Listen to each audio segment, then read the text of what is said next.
The rain wasn't just falling on Boston that January night in 1950. It was punishing the city. A cold horizontal sleet that turned streets into black mirrors and washed the world into a blur of neon and shadow. Inside the Brinks garage on Prince Street, the atmosphere was thick with the smell of oil, old money, and the quiet exhaustion of a long day's end. It was 6:55 p.m. The vault, a hulking slab of steel, was still open. 5 employees were finishing up the week's take of fortune in cash, money orders, and securities laid out on tables, being counted and sorted for the Monday morning bank deliveries. It was a familiar, tedious ritual.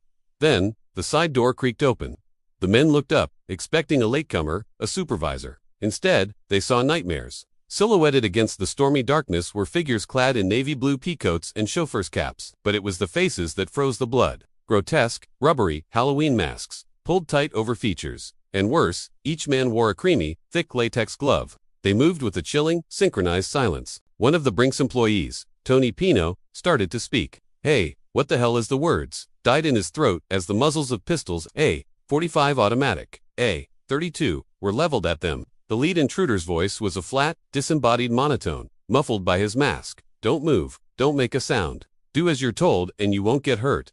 The sheer professionalism of it was terrifying. There was no rage, no panic, just cold, absolute control. They were herded into the back room at gunpoint, forced to lie face down on the cold concrete floor. One of the thieves produced a roll of adhesive tape and began methodically wrapping their wrists and ankles, then placed a strip over each man's mouth. The binding was efficient, practiced. The only sounds were the frantic hammering of hearts, the rasp of tape being torn, and the relentless drumming of the sleet on the roof. The thieves worked with the quiet precision of a pit crew. They didn't speak to each other. They didn't need to. The first police officers on the scene found a crime scene of almost supernatural cleanliness.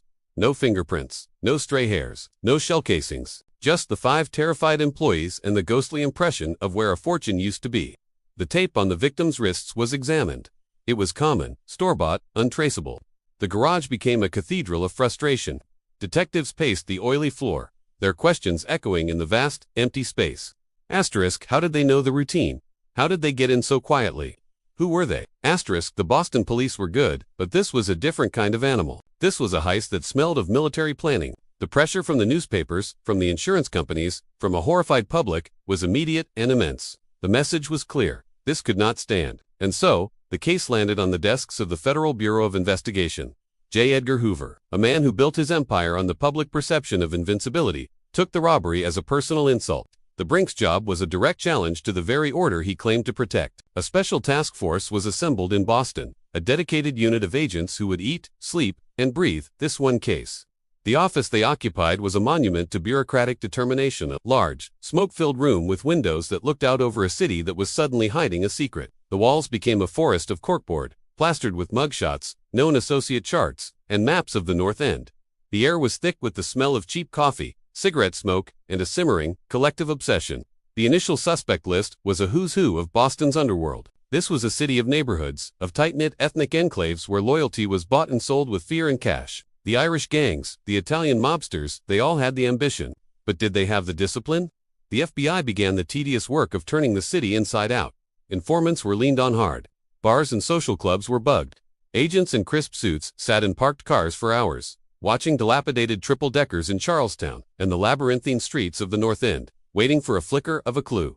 They heard whispers. Of course, the city was buzzing with them. Names floated to the surface like rotten timber. There was Tony Pino, a known thief with a history of casing Brinks trucks, but he was inside, a victim. Or was he? There was Joseph Specs O'Keefe, a tough, volatile armed robber. There was Stanley Gucciora, a man who knew his way around a stick-up. And there was the mastermind, the man everyone seemed to fear. Joseph Big Joe McGinnis, a quiet, respected underworld figure who ran a garage in the North End, a garage that was the agents noted with cold interest, not far from the Brinks building. For months, then years, the FBI built their case, brick by brick. It was a slow, agonizing process. They learned of a green 1949 Ford stake body truck, similar to one seen near the garage that night. They tracked down the source of the navy peacoats and the adhesive tape. They pieced together a conspiracy of 11 men, a crew that had cased the Brinks building for 18 months, even stealing a set of the building's blueprints to plan their entry. They had conducted dry runs, timing the police response, learning the guards' habits. The heist was a masterpiece of criminal patience. The FBI knew, with a near certainty, who had done it. They had the *, but knowing and proving, in a court of law, were two different things. The evidence was all circumstantial, a tapestry of whispers and coincidence. They had no money, no guns, no witness brave enough to point a finger. The stolen cash, the lifeblood of the case, had vanished into the silent, impenetrable economy of the underworld. The agents felt the weight of the stalled investigation. It was a phantom limb of the Boston office, a constant, aching reminder of their failure. The case files grew thick, a mountain of dead ends and what-ifs. Then, in 1954, a crack appeared, not from brilliant detective work, but from the age-old weakness of criminal enterprises, greed and distrust. The crew had fallen out, the money had been hidden, and not everyone had gotten their share. Joseph "Specs" O'Keefe, the volatile one, felt he'd been cheated. He was loud, he was angry, and he started making threats. He'd done the time, he'd kept his mouth shut, and now Big Joe McGinnis and the others were living large while he was scraping by. The FBI listened. They had his phone tapped. They heard the rage in his voice, the promises of retribution. "I'm gonna get what's mine, one way or another." O'Keefe growled to an associate. The agents knew they had a lever. The break came when O'Keefe was arrested on a separate charge in Pennsylvania. He was facing a long stretch. The FBI saw their chance. They approached him, not with threats, but with a simple, cold proposition. He could rot in a cell while the men who stole his money were free, or he could talk.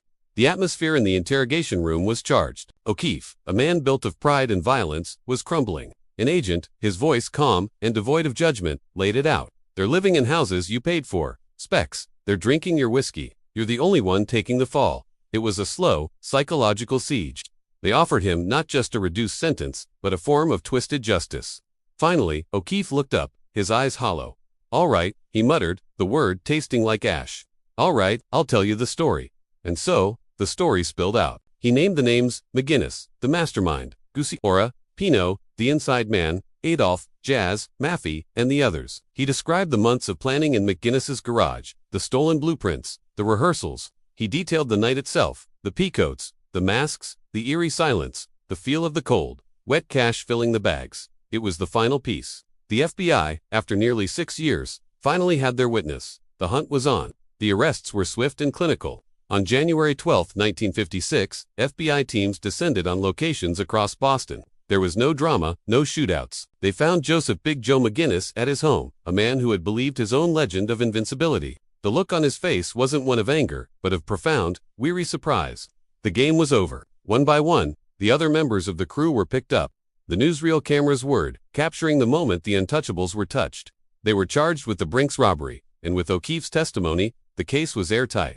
The trial was a national spectacle. O'Keefe, now a pariah in the world he once ruled, took the stand and laid out the entire operation for the jury. He was a compelling, if flawed, narrator of his own crime.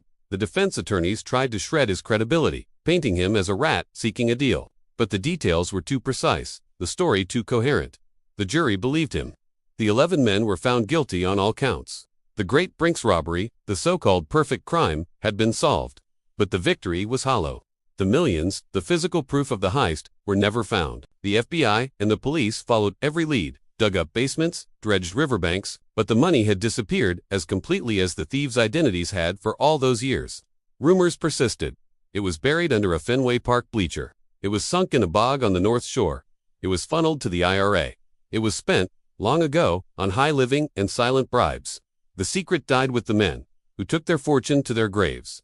The Brinks garage on Prince Street is gone now. The case files are archived. The agents and the robbers have all passed on. But the money is still out there, somewhere, in the soil of Massachusetts or scattered in the anonymous circulation of the economy, lies the ghost of that fortune: $7 million in today's currency, a monument to ambition, patience, and the ultimate price of a perfect crime. The heist was solved, the men were jailed, but the treasure was never recovered, a final silent testament to the 11 men who almost got away with the perfect crime and the one secret the FBI could never pry loose from the cold, dead hands of Boston.